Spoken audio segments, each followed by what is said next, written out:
రెండు స్థలములలో దేవుడు స్పష్టంగా రాయించాడు. మత్తయి సువార్తలో చెప్పాడు, మార్కు సువార్తలో చెప్పాడు. మీరు ప్రార్థనలో అడుగు వాటి నెలను పొంది ఉన్నామని నమ్ముడి, అప్పుడు అవన్నీ మీకు దొరుకునని మీతో నిశ్చయముగా చెప్పుచున్నాను అన్నాడు. మార్కు సువార్త 11వ అధ్యాయము తీస్తారా బైబిల్ గ్రంథంలో? ప్రార్థనలో మీరు అడుగు వాటి నెలను పొంది ఉన్నామని నమ్ముడి, అప్పుడు అవి మీకు దొరుకునని మీతో నిశ్చయముగా చెప్పుచున్నాను. 11వ అధ్యాయం 24వ వచనం చూడు. అందుచేత ఎందుచేతనో పైన చెప్పాడు 23లో. ఎవడైనాను ఈ కొండను చూచి నీవు ఎత్తబడి సముద్రంలో పడవేయబడమని చెప్పి తన మనస్సులో సందేహింపక తాను చెప్పినది జరుగునని నమ్మిన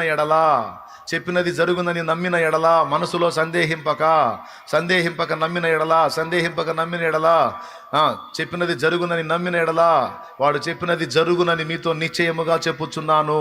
అందుచేత ప్రార్థన చేయునప్పుడు మీరు అడుగుచున్న వాటి నెలను, ఏమండి, ఇవి అవి అన్న భేదం లేదు, అడుగుచున్న వాటి నెల్లని అన్నాడు.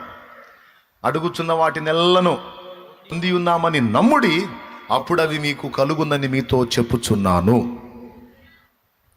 నమ్మటం అంటే ఏంది? అప్పుడెప్పుడో ఇస్తాడులే అంటాం కాదు. ఇచ్చాడయా, ఎప్పుడో ఇచ్చేది కాదు, ఇచ్చినందుకు స్తోత్రం.